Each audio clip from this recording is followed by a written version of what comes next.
Hello बच्चों, कैसे हैं आप लोग। मैं आ गया हूँ Bihar board model paper entrepreneurship का आंसर की लेकर के आप आ जाइए, है ना। देखिए आज का आंसर की आपका जो है फटाफट हम लोग निपटाते हैं इसको।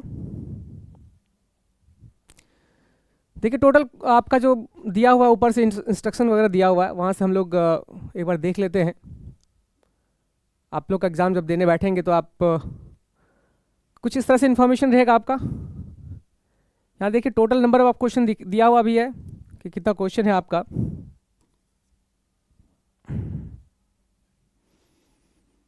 टोटल क्वेश्चन आपका दिया हुआ 70 नंबर, है ना, और 20 अलग से भी दिया हुआ है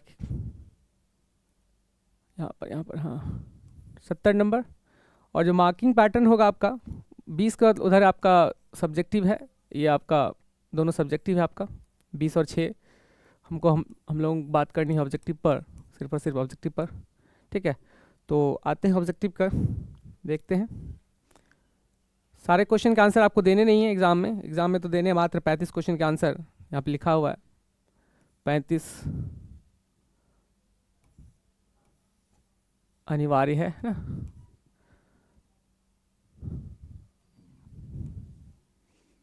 तो स्टार्ट करते हैं, देखते हैं कि एक एक क्वेश्चन का आंसर आपका। ये रहा क्वेश्चन, यहाँ से दिया हुआ भी आपका 35 और 35 जो है आपका एक नंबर वाला क्वेश्चन है, बनाना नंबर आपका 35 नंबर आ जाएगा आपका, ठीक है। तो पहला क्वेश्चन आपके स्क्रीन पर है, देखिए कहता है निम्नलिखित, और तो इसको और ऊपर कर लेते हैं।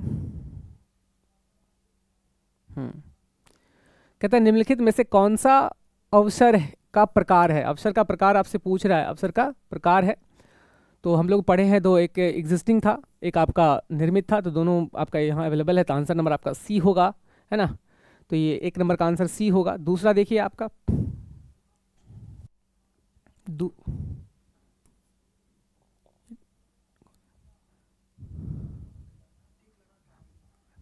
दो नंबर पर देखिए निम्न में से कौन सा पर्यावरणीय सूक्ष्म जांच को प्रभावित करने वाला आर्थिक घटक है।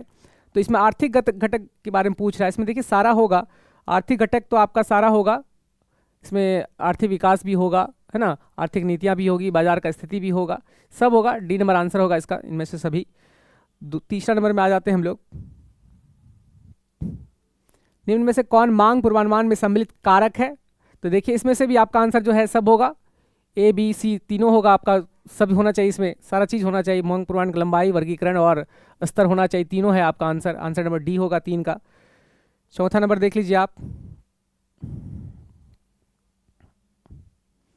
कहता है निम्नलिखित में से कौन मांग पूर्वानुमान की विधि नहीं है।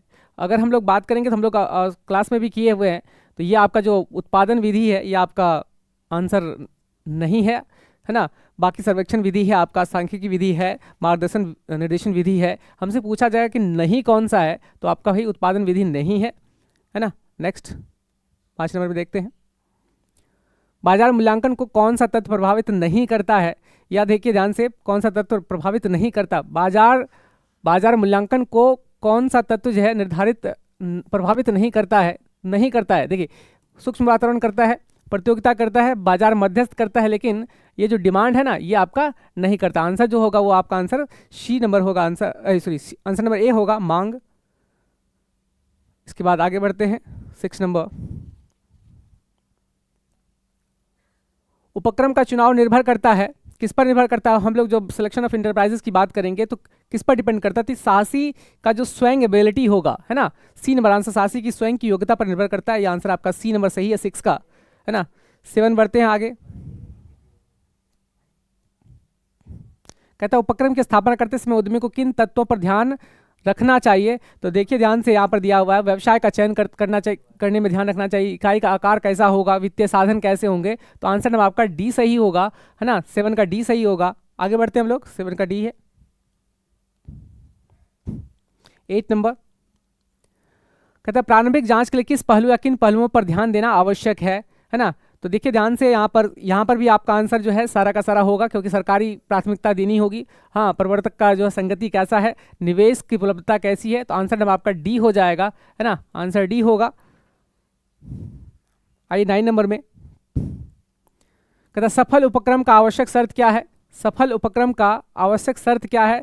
तो ध्यान से देखिए, यहाँ पर सुप्रभाषित संस्थागत लक्ष्य होना चाहिए और प्रभावपूर्ण नियोजन होना चाहिए। मतलब दोनों ऑप्शन आपका जो है यहाँ पर सही है। ऑप्शन नंबर आपका सी सही होगा। 10 नंबर देखिए, कहता है व्यवसाय नियोजन के प्रमुख अवयव हैं, है ना?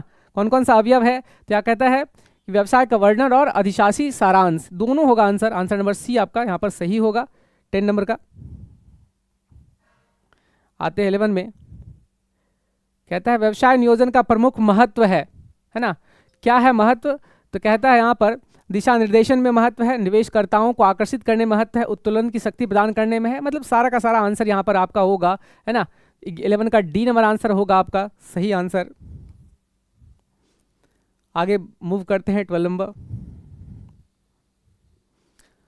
व्यवसाय नियोजन में शामिल क्रियाएं हैं, कौन कौन सा है? व्यवसाय नियोजन की अगर बात करेंगे तो संगठन का नियोजन है, श्रम शक्ति आवश्यकता का नियोजन करना है, परियोजना का कार्य का नियोजन करना है। तो आंसर यहाँ पर भी आपका जो 12 नंबर है ये सभी सही होगा आपका। सही नंबर आपका 12 डी नंबर आंसर सही होगा। इसके बाद मूव करते 13 में, परियोजना का प्रबंध संबंधित नहीं होता है, किससे संबंधित नहीं है? आप देखिएगा कि क्वेश्चन नंबर कितना है आपका 13 नंबर है। तो डिसेंट्रलाइजेशन होगा यहाँ पर, डिसेंट्रलाइज्ड पॉलिसी फॉर्मुलेशन जो है ये आपका आंसर होगा। विकेंद्रीकृत नीति निर्धारण से, विकेंद्रीकरण नीति जो निर्धारण से आपका आंसर नंबर 13 का डी होगा आंसर, विकेंद्रीकरण नीति। फिर आपका डाइवर्सिफिकेशन है क्वेश्चन 14 में, कहता है एक्सपेंशन प्रोजेक्ट्स हेल्प्स इन, क्या करता है? तो वही विस्तारीकरण से क्या होता है? तो बोला जब हम किसी प्रोजेक्ट को विस्तार करते हैं तो हमें क्या मिलता है? अतिरिक्त बेनिफिट मिलता है, अतिरिक्त अवसरों का लाभ हम उठा पाते हैं अगर एक्सपेंशन देंगे, है ना? नेक्स्ट हमारा है 15 नंबर, आधुनिकीकरण से क्या सुधरता है? तो ध्यान से देखिएगा, उत्पादों को सुधारते हैं, उत्पादन को सुधारते हैं, प्रक्रियाओं को सुधारते हैं। तो सबसे जो इंपॉर्टेंट आंसर है आपका वो है आंसर नंबर डी, क्षमता को, कैपेसिटी को हम लोग सुधार देते हैं। किससे? तो आधुनिकीकरण करते हैं तो हमारी क्षमता और बढ़ जाती है, मॉडर्नाइजेशन करते हैं तो हमारी क्षमता और क्या हो जाती है? बढ़ जाती है ना? नेक्स्ट हम लोग मूव करते हैं 16 नंबर में, परियोजना प्रतिवेदन सारांश है। परियोजना प्रतिवेदन किसका सारांश है? कहता है तथ्यों का सारांश है, सूचनाओं का सारांश है, विश्लेषण का सारांश है, या आपका जो 16 नंबर का डी है वो आपका देखिए सारा का सारा होगा, क्योंकि यहाँ पर परियोजना प्रोजेक्ट रिपोर्ट जो हम लोग बनाते हैं इसमें सब तथ्य भी लेते हैं, सूचनाओं का एकत्रण करता है और उसका एनालिसिस भी रहता है, तो सारा चीज़ इसमें आपका रहता है। तो यह आंसर आपका जो सही होगा वो होगा डी नंबर आंसर। 17 आ जाते हैं हम लोग। 17 में आपका देखिए पुनर्भुगतान अवधि संबंधित होता है। ध्यान से देखिए एकदम है, पुनर्भुगतान का मतलब क्या है कि हम जो इन्वेस्टमेंट किए हैं ना, है ना, हमारा इन्वेस्टमेंट कब तक रिकवरी हो जाएगा? तो इसमें ऑप्शन नंबर जो आपका बी है, ये आपको नजर आ रहा होगा बी नंबर, विनियोग लागत की वसूली के लिए आवश्यक अवधि क्या है आपका? कितने समय आपका जो इन्वेस्टमेंट रिकवर हो जाता है ना, यही आपका पुनर्भुगतान अवधि संबंधित है। 17 नंबर।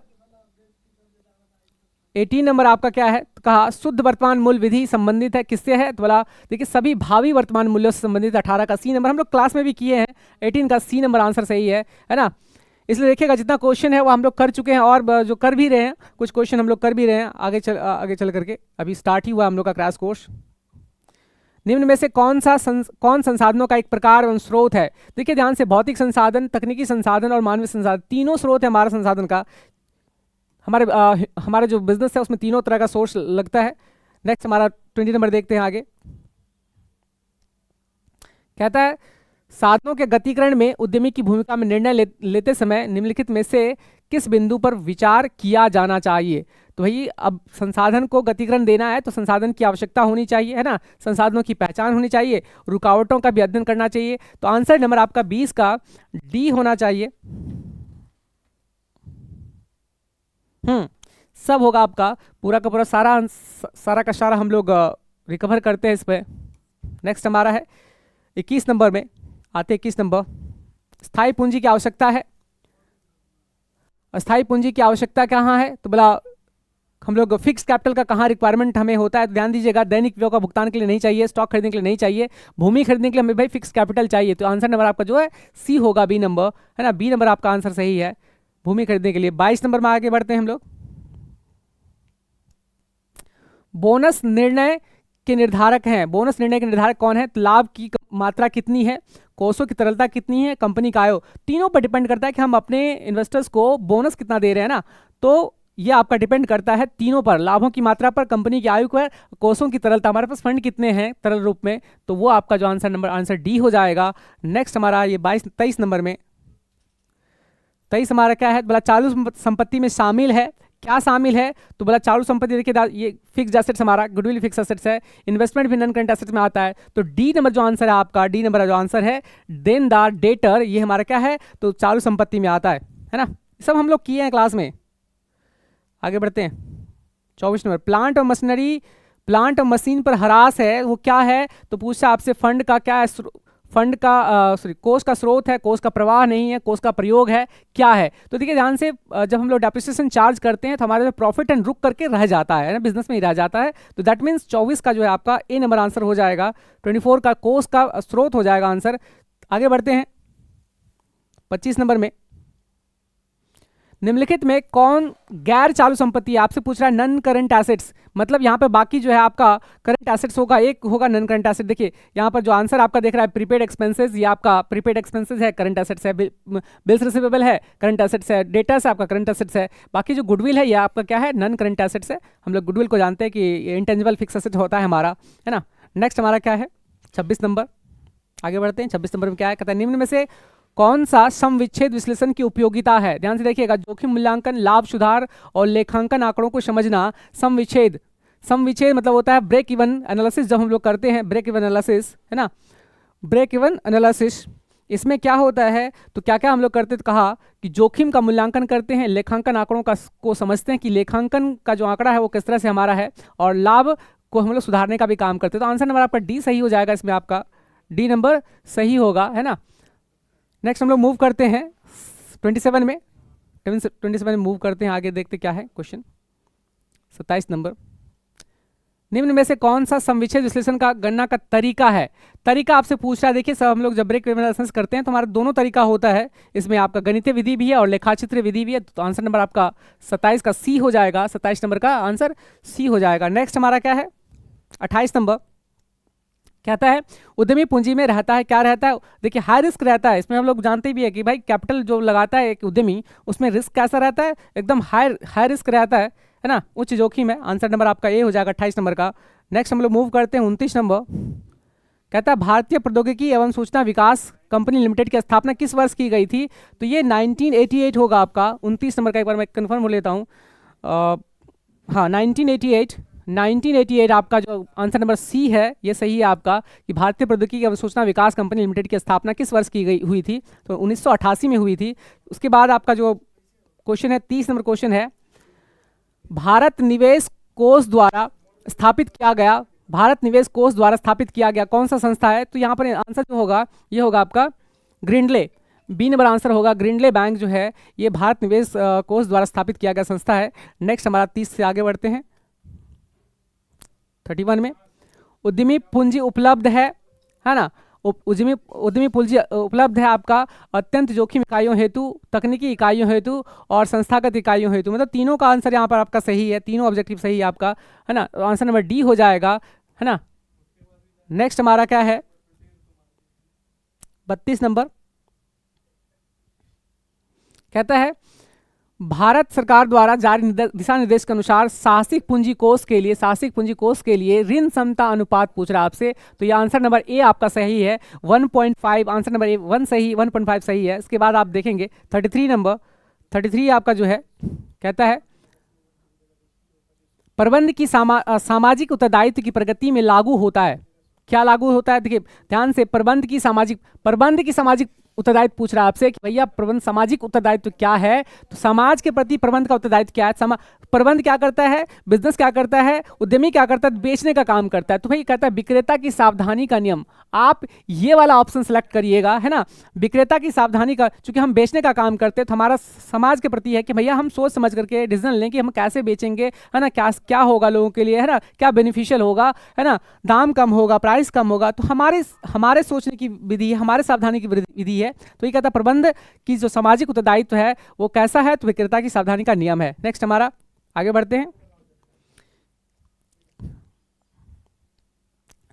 किसी भी देश की विकास में सबसे अधिक आवश्यकता क्या है, भौतिक विकास की, कुशल प्रबंध की, आर्थिक संसाधन की, और देखिए यहाँ पे ऑप्शन जो आपका है, थोड़ा सा जूम हो गया इसको, हाँ, हम्म हम्म हम्म हम्म हम्म। किसी भी देश के विकास में सबसे अधिक आवश्यकता जो वो क्या है, भौतिक विकास नहीं चाहिए भाई, आर्थिक विकास नहीं चाहिए, सबसे जो कुशल मैनेजमेंट है, अगर कुशल मैनेजमेंट करते हैं तो आपका जो है विकास तीव्र गति से होता है ना। नेक्स्ट हमारा मूव करते हैं 35 में। बोला संभावित ग्राहक होते हैं, संभावित ग्राहक किसे कहेंगे, बोला जिन्हें सेवा अथवा उत्पादन के इच्छुक हैं, लोग जिन्हें सेवा अथवा उत्पादन के इच्छुक हैं, जो लोग को उत्पाद चाहिए और सेवा चाहिए,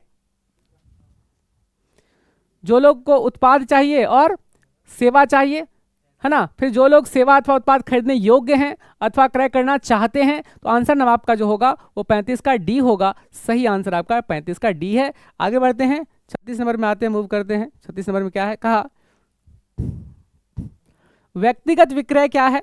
तो व्यक्तिगत विक्रय हम लोग क्या करते हैं, तो किसी को पर्सनली जाकर के बोलते हैं भैया आप ये सामान हमारा खरीदोगे, तो मतलब मौखिक प्रस्तुति होता है हमारा, क्या होता है, मौखिक प्रस्तुति होता है ना। कहता आपके बाजार में 37 नंबर क्वेश्चन देखिए, आपके बाजार में सम्मिलित है क्या क्या है, तो बोला आपके क्षेत्र के सभी व्यक्ति, वे व्यक्ति जिन्हें आपकी सेवाओं अथवा उत्पादों की आवश्यकता है, वे व्यक्ति जो उनका भुगतान करने योग्य है। तो आंसर नंबर इसका डी होना चाहिए, एक बार कंफर्म हो लेते हैं 37 का।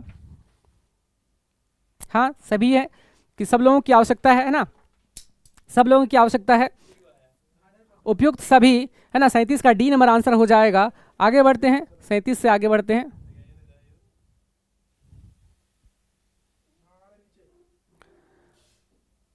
38 नंबर, 38 नंबर ये आंसर आपका होगा। विज्ञापन है, बोला एक व्यक्तिगत संप्रेषण है, एक गैर व्यक्तिगत संप्रेषण है, एक लिखित संप्रेषण है। देखिए विज्ञापन की जब बात करते हैं तो हम किसी पर्सनल व्यक्ति को नहीं इन्फॉर्मेशन देते हैं, इसलिए व्यक्तिगत संप्रेषण नहीं होगा, है ना। लिख करके भी नहीं देते हैं, ऐसा जरूरी है कि लिख करके ही नहीं हो, ऐसा कैसे भी दे सकते हैं विज्ञापन। तो इसलिए क्या होगा आंसर नंबर इसका सही हो जाएगा बी नंबर, एक गैर व्यक्तिगत संप्रेषण प्रक्रिया हो जाएगी, है ना। 38 का आपका जो आंसर होगा वो बी नंबर होगा।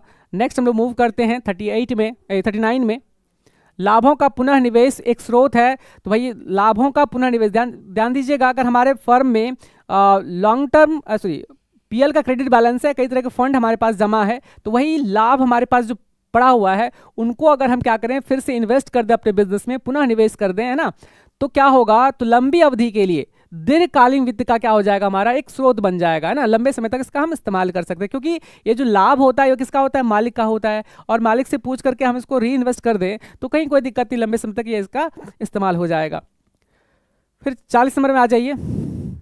40 नंबर क्वेश्चन है बाजार पेनिट्रेशन में क्या है, किसको हम बाजार पेनिट्रेशन कह सकते हैं। तो यहाँ पर सिर्फ कहता है कि भाई अगर आप कैश में किसी चीज़ को कन्वर्ट कर देते हैं तो बाजार पेनिट्रेशन हो जाता है। तो कैश में कन्वर्ट होने का काम जो है इसमें कहते हैं, एक संपत्ति जो स्कूटर है कैश में बेच देंगे तो वो आपका क्या हो जाएगा, बाजार पेनिट्रेशन हो जाएगा। सी नंबर आंसर इसका सही है। आगे बढ़ते हैं 40 नंबर से आगे बढ़ते हैं 41 में।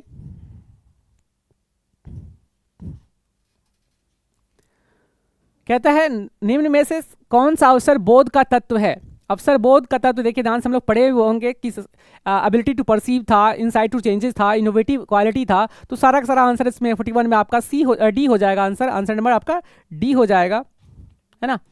आंसर नंबर डी हो जाएगा, आंसर नंबर डी हो जाएगा। आगे बढ़ते हैं 42 में।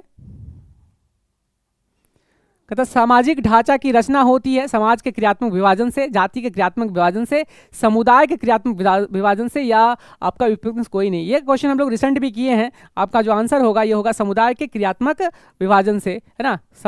एक समुदाय कौन कौन सा काम करता है, सबका अपना अपना काम है ना। बढ़ई अपना काम करता है ना, मछुआरा अपना काम करता है, सबका अपना अपना क्रियात्मक काम करने के आधार पर उसका विभाजन हो गया है, इसलिए आंसर नंबर आपका सी सही होगा। आगे बढ़ते हैं 43 में। बोला ज्ञान अर्जन प्रक्रिया में शामिल होते हैं, तो ज्ञान अर्जन प्रक्रिया में सारा चीज होगा, संचालन भी होगा, है ना, संचालन भी होगा, मनोभाव भी होगा और अनुक्रिया भी होगा। आंसर नंबर डी इसका सही होगा, है ना। आगे बढ़ते हैं 44 में। कहता है बाह्य वातावरण जो शक्तियों से निर्मित है का सामान्य प्रभाव होता है, कहाँ पर प्रभाव पड़ता है। तो इसमें देखिए चार ऑप्शन है। उपक्रम व्यवहार है, कर्मचारी का व्यवहार है, प्रवर्तक का व्यवहार है और प्रबंध का व्यवहार है। तो बाह्य वातावरण जो शक्तियों से निर्मित है का सामान्य प्रभाव कहाँ होता है, तो 44 है इसका जो आंसर है आपका, वो है आपका उपक्रम व्यवहार जो आपका बिजनेस यूनिट है उस पर प्रभाव पड़ता है इसका, बाह्य वातावरण का। नेक्स्ट हमारा आगे बढ़ते हैं, 44 से आगे बढ़ते हैं, 45 में आते हैं। निम्न में से किसका उत्पाद या सेवा का चुनाव करते समय ध्यान देना रखना जरूरी नहीं है?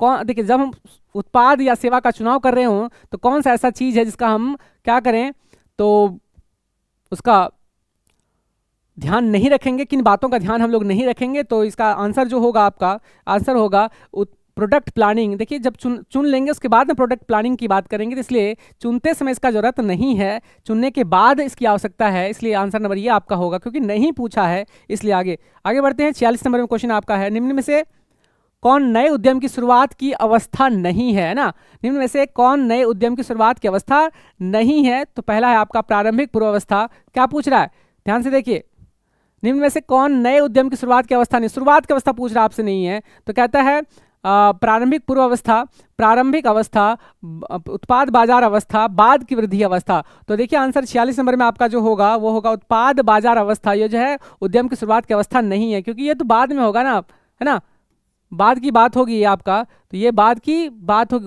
उत्पाद बाजार अवस्था, उत्पाद बाजार अवस्था। नेक्स्ट हमारा है 47 में आते हैं, 47 में कहता निम्न में से कौन सी व्यवसाय के विस्तार से जुड़ी समस्या नहीं है? निम्न में से कौन सी व्यवसाय के विस्तार से जब हम लोग व्यवसाय का विस्तार करेंगे उसमें समस्या कौन सा नहीं होगा? तो कहता है जोखिम प्रबंधन, मूल्य नीति, लाभ नियोजन, व्यय नियंत्रण, और चौथा है आपका मांग की प्रवृत्ति और मूल्य नीति। कौन सा नहीं होगा? तो देखिए मांग की प्रवृत्ति जो है वहां पर हमें समस्या नहीं होगा, क्योंकि मांग तो ऑलरेडी चल रहा होगा, क्योंकि हम विस्तार कर रहे हैं ना वहां पर, तो मांग की प्रवृत्ति समस्या नहीं होगी, मांग तो होगा ही होगा, इसलिए समस्या की अगर बात करते हैं तो ऑप्शन नंबर डी आपका नहीं है ना। चलिए आगे बढ़ते हैं 47 में, जल्दी हो जाएगा सारा, ये कम समय लगेगा आपको, एग्जाम में भी कम समय लगेगा, आप पढ़ करके जाएंगे तो कम समय लगेगा, जैसे हमें लग रहा है, क्योंकि हम भी पढ़ करके आए हैं तब आपको पढ़ा रहे हैं। नियोजन है, क्या है नियोजन? कहता है आवश्यक है, समय की बर्बादी है, अनावश्यक है, धन की बर्बादी नहीं। इसी नियोजन अगर प्लानिंग आप करते हैं तो आपके लिए आवश्यक है भाई, तब आप सक्सेस कर पाएंगे, आवश्यकता अगर महसूस होगी तभी ना आप सक्सेस करेंगे, है ना। फिर कहता है परियोजना के, नेक्स्ट है 49 नंबर क्वेश्चन, परियोजना के तैयार करने पर व्यय किया गया धन जो है वो क्या है? एक इन्वेस्टमेंट है। तो 49 नंबर का जो आंसर होगा वो क्या होगा? तो ए नंबर आंसर होगा। हम लोग पहुंचते हैं कहां पर? तो 50 नंबर में कहा दीर्घकालीन ऋण पर होता है, दीर्घकालीन ऋण पर क्या होता है? बोला स्थिर ब्याज दर होता है, परिवर्तनशील होता है, शून्य ब्याज दर नहीं जी। यहाँ पर हमें पहले ही बता देना होता है कि भैया आपसे हम लोन ले रहे हैं तो हम आपको 10% के हिसाब से क्या देंगे? इंटरेस्ट देंगे, 12% के हिसाब से इंटरेस्ट देंगे। इसलिए जब डिवेंचर पढ़े होंगे आप लोग तो वहाँ लिखा रहता है 12% डिवेंचर, 10% डिवेंचर वाला, है ना।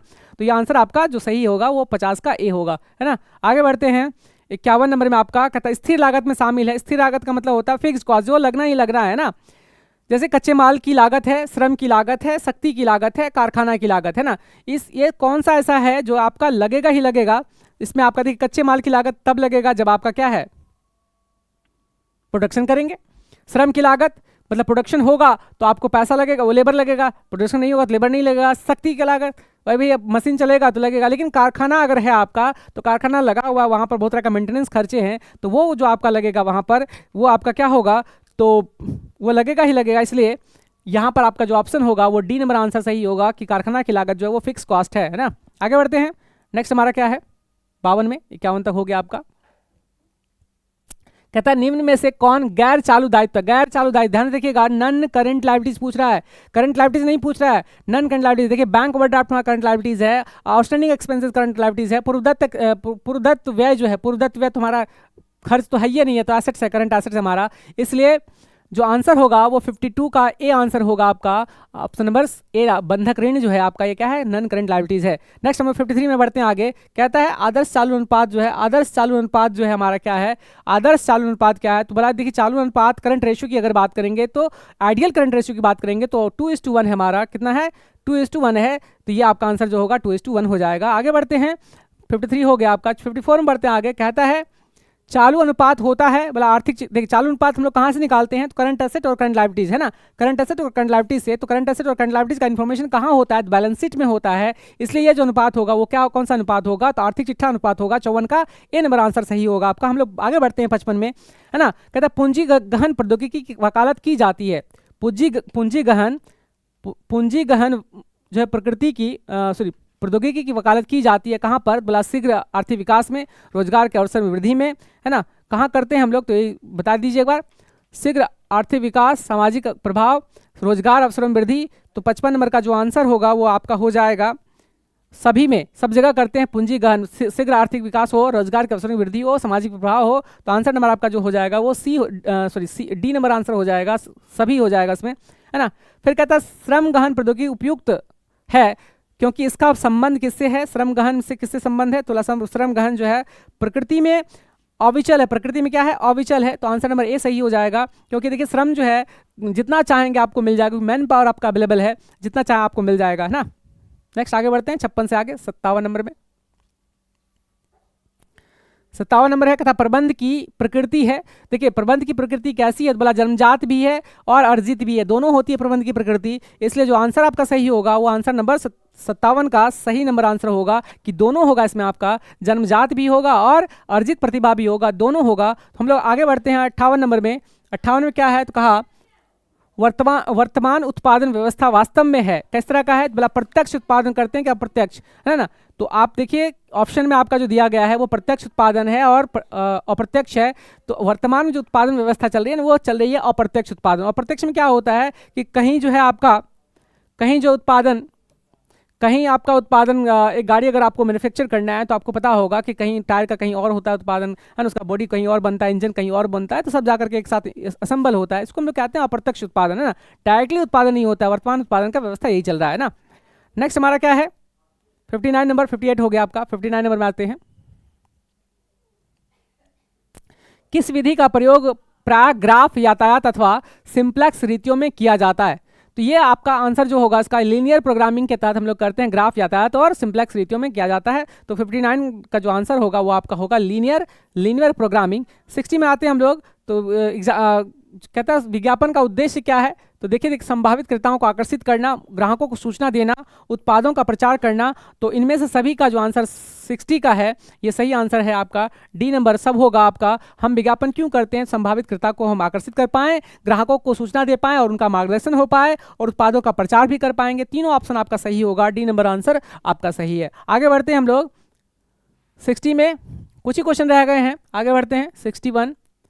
बोला एसएफसी एक्ट भारत में किस वर्ष में पारित किया गया, एसएफसी एक्ट जो है भारत में किस वर्ष पारित किया गया, 61 बता दीजिए। 61 में आपका है, एक मैं डेटा कंफर्म कर लेता हूँ फिर मैं टिक मारूंगा।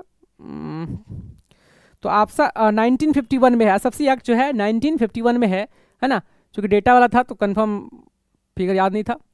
तो 1951 में उसके बाद 62 है आपका, आईएफसीआई किस वर्ष में स्थापित किया गया है, तो ये था 1948 में, इसका डेटा आपका 1948 में। 62 में 63 आपका आ जाते हैं आंसर। 63 में आपका है लाभांश है, शुद्ध लाभ, संचय कोष, लाभ का विनियोजन, वितरित लाभ का अंश, है ना। ये सारा का सारा जो है आपका लाभांश क्या है, तो शुद्ध लाभ है, लाभ का विनियोजन है, संचय कोष है, तो वितरित लाभ या अंश नहीं। लाभांश जैसे बात करेगा इसका मतलब है कि हमने डिविडेंड डिक्लेयर कर दिया, लोगों को दे दिया है, तो मतलब प्रॉफिट से काट करके हमने क्या किया, लोगों को देना है लाभांश। तो ये आपका क्या हो जाएगा, ऑप्शन हो जाएगा आपका लाभ का विनियोजन, यह आपका आंसर है। आगे बढ़ते हैं 64 में, कहता है बॉन्ड ऋण साधन है। बॉन्ड और ऋण जो है किस तरह का साधन है आपका, बॉन्ड ऋण किस तरह का साधन है, ध्यान दीजिएगा। ये जो बॉन्ड और ऋण है ये हमें कुछ समय के लिए मिलता है, 10 साल 20 साल है तो दीर्घ अवधि का ही, लेकिन ध्यान देने योग्य बातें हैं जब आप बॉन्ड की बात करते हैं 10 साल 20 साल की बात करते हैं, है ना। लेकिन अगर इक्विटी की बात करेंगे तो ये आपका हो जाएगा दीर्घ अवधि के लिए। इसलिए बॉन्ड और ऋण जो है ये मध्य अवधि का मतलब ये नहीं कि आपका 2 साल के लिए 1 साल के लिए नहीं, ये लंबे समय के लिए है। लेकिन ये जो अल्प अवधि का 12 महीने का नहीं है, 12 महीने से ज़्यादा का है ना। तो जो आपका आंसर सही होगा वो होगा बी नंबर आंसर, मध्य अवधि का ऋण है आपका बॉन्ड और ऋण साधन जो है। फिर उसके बाद आगे बढ़ते हैं हम लोग 65 नंबर में, चल लागत का श्रेष्ठतम उदाहरण है। चल लागत, चल मतलब होता है वेरिएबल कॉस्ट। वेरिएबल कॉस्ट का मतलब होता है जब आप प्रोडक्शन बढ़ाते हैं तो आपका वो कॉस्ट भी बढ़ जाता है। तो ध्यान दीजिएगा, पूंजी पर ब्याज कैपिटल लगा है तो भैया आपको ब्याज तो देना ही पड़ेगा, तो ये चल लागत नहीं है। संपत्ति कर देना पड़ेगा आपको। सामग्री लागत, किराया, हाँ भाई सामग्री लागत जो है ये आपका क्या है, वेरिएबल कॉस्ट है, क्योंकि जितना प्रोडक्शन करेंगे उतना ही आपको सामग्री लगेगा। इसलिए ऑप्शन नंबर आपका जो होगा वो सही कौन सा होगा,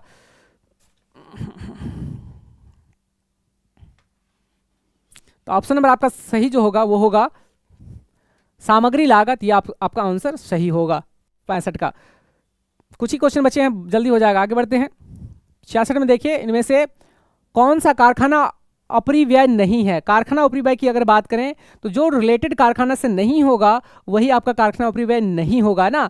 जैसे कारखाना बीमा है, प्लांट का मूल्यह्रास है, वेतन है, ड्राइंग कार्यालय का वेतन है, ये सब कारखाने से रिलेटेड है। वेतन जो है आपका ये किसी का भी हो सकता है। 66 का जो है आपका, मैं कंफर्म हो लेता हूँ, हाँ भाई वेतन ही जो है आपका किसी को भी दे सकते हैं, कारखाना में ही वेतन देना जरूरी नहीं है, या आप ऑफिस में भी वेतन दे सकते हैं, है ना, है कि नहीं। आप एडवर्टीजमेंट डिपार्टमेंट को भी वेतन दे सकते हैं, है ना। चलिए आगे बढ़ते हैं। 67, निम्न में से स्थायी लागत का उदाहरण है। स्थायी लागत कौन सा है, तो बताइए स्थायी लागत कौन सा है। तो बोला निम्न में से स्थायी लागत का उदाहरण है प्रत्यक्ष सामग्री, कार्यालय प्रबंधक का वेतन, व्यय, प्रत्यक्ष श्रम लागत। स्थायी लागत कब लगेगा, फिक्स कॉस्ट कब होगा, देखा ध्यान से। प्रत्यक्ष सामग्री लागत फिक्स कॉस्ट है क्या, नहीं है, है भाई, देखिए ध्यान से। व्यय हमारा कुछ भी खर्चा करते हैं तो क्या प्रत्यक्ष है, नहीं है ना, स्थायी फिक्स नहीं है। प्रत्यक्ष श्रम लागत है क्या, नहीं है। देखिए स्थायी जो है वो प्रत्यक्ष सामग्री लागत है, सॉरी स्थायी पूछ रहा है ना, हाँ। कार्यालय प्रबंधक का जो वेतन है, अगर हमारे यहाँ ऑफिस है, ऑफिस में स्टाफ है, आपका काम हो अथवा ना हो आपको उसका वेतन देना पड़ेगा, इसलिए जो आपका आंसर सही होगा वो होगा कार्यालय प्रबंधक का वेतन। नेक्स्ट हमारा आ जाइए क्वेश्चन नंबर 68 में। 68 में आपका होगा, कहते सामान्यतः विविधीकरण वर्गीकृत किया गया है, किन किन भागों में वर्गीकृत किया गया। तो इसका आंसर जो है आपका 4 तरीकों से वर्गीकृत किया गया है। इसका आंसर जो है आपका सी होगा। 69 में आ जाइए। 69 में आ जाइए, उद्यमी के दायित्व हैं। उद्यमी के क्या दायित्व हैं, देखिए ध्यान से। समाज के प्रति, सरकार के प्रति, पर्यावरण के प्रति। आपको पता ही होगा कि एक उद्यमी सबके प्रति दायित्ववान होता है, इसलिए आंसर जो होगा आपका डी होगा, सबके प्रति है। नेक्स्ट आपका 70 नंबर में आ जाइए, कहता है उत्पाद निरीक्षण के महत्वपूर्ण पहलू है। उत्पाद निरीक्षण के महत्वपूर्ण पहलू क्या है, उत्पाद निरीक्षण, प्रक्रिया निरीक्षण और निरीक्षण विश्लेषण। तो इसमें आंसर आपका 70 नंबर का आंसर जो होगा वो सब होगा, है ना, इनमें से सभी होगा, है ना। प्रक्रिया निरीक्षण भी करेंगे, उत्पादन निरीक्षण भी होगा और निरीक्षण विश्लेषण भी होगा, सारा का सारा आंसर सही होगा। तो सब आपका हो गया।